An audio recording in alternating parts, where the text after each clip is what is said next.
जिस बेटी को बाप मारना चाहता था वो बेटी बनी डॉक्टर। आज रिया जैसे ही हॉस्पिटल गई और अभी अपने केबिन जा ही रही थी, रिया ने देखा कि कोई व्हील चेयर पर लाया जा रहा है और डॉक्टर रिया रुक गई कि ये देखने को कि कौन है।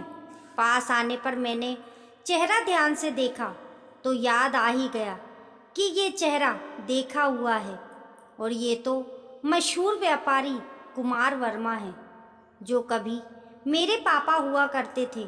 उन्हें ऑपरेशन थिएटर में बाईपास के लिए लाया जा रहा था, जो डॉक्टर अनिकेत सर के गाइडेंस में मैं करने वाली थी। कुमार वर्मा के देखते ही मैं अपनी माजी में चली गई। अनिकेत सर ने मुझसे पूछा, डॉक्टर रिया, आप तैयार हैं मुझे असिस्ट करने के लिए? मैंने हामी भरी। कुछ तैयारियां बाकी थी जो अन्य नर्सेस कर रही थी। इसी बीच में बीती यादों में खो गई। अभी भी मेरे कानों में स्पष्ट आवाज़ गूंज रही थी। पापा मम्मी से कह रहे थे कि सुनो रेखा, मैं जा रहा हूँ तुम दोनों को छोड़कर। अब मैं गायत्री के साथ रहूँगा। मम्मी बोलती रहीं कि आप कारण तो बताओ। वो बोले, मुझे नहीं रहना बस, और अपने कपड़े सूटकेस में भरकर उठाकर चल दिए। तुमने तो मुझे एक बेटा दिया नहीं, कौन वारिस होगा मेरा? मुझे तेरी मनहूस बेटी का मुंह नहीं देखना। अरे, पैदा होते ही इसका गला दबा देना चाहिए था। मेरी गायत्री मुझे बेटा देगी और अब मैं उसी के साथ रहूँगा। अब मुझे तुम माँ बेटी के साथ नहीं रहना। मैं उस समय लगभग 12 वर्ष की बालिका थी और पापा मुझे और मम्मी को छोड़कर चले गए। मुझे कुछ समझ नहीं आया।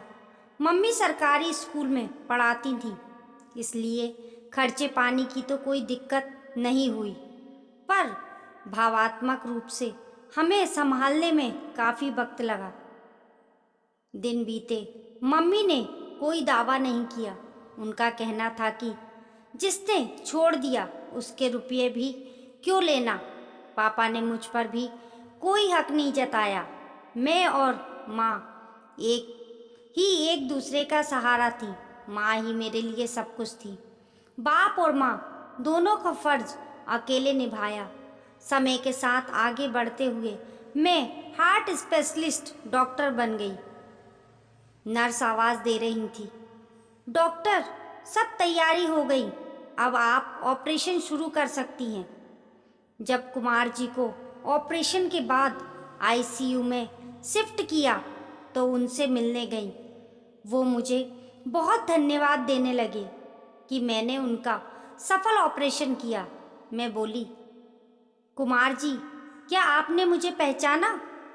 वो बोले, अरे, आप ही तो डॉक्टर रिया हैं जिसने मेरा सफल ऑपरेशन किया है। मैं बोली, कुमार जी, मैं वही रिया हूँ जिसके आप कभी पापा हुआ करते थे। वे मुझे आश्चर्य से देखने लगे, फिर नम आंखों से मुझे देखते हुए बोले, बेटी, तुम लोगों से दूर जाकर मैं कभी भी सुखी नहीं रहा। गायत्री भी साल भर में ही माल लेकर अपने बॉयफ्रेंड के साथ भाग गई। फिर ये शरीर रोगों का घर हो गया और नौबत बाईपास तक आ गई और वे रोने लगे। दया तो मुझे भी बहुत आई, पर कहीं पड़ा हुआ याद आया कि कर्म की गति न्यारी है। वो अपने कर्ता को ढूंढ ही लेता है। स्वर्ग नर्क सब यही है। मेरी ड्यूटी का समय खत्म हो गया था। मैं उनको वहीं छोड़ वापस घर आ गई, क्योंकि इनसे मेरा कोई रिश्ता नहीं था। दोस्तों, कहानी पसंद आने पर लाइक करें और हमारे YouTube परिवार का हिस्सा बनने के लिए चैनल को सब्सक्राइब करें। कमेंट बॉक्स में बताना ना भूलें आपको कहानी कैसी लगी। मिलते हैं फिर एक नई कहानी के साथ।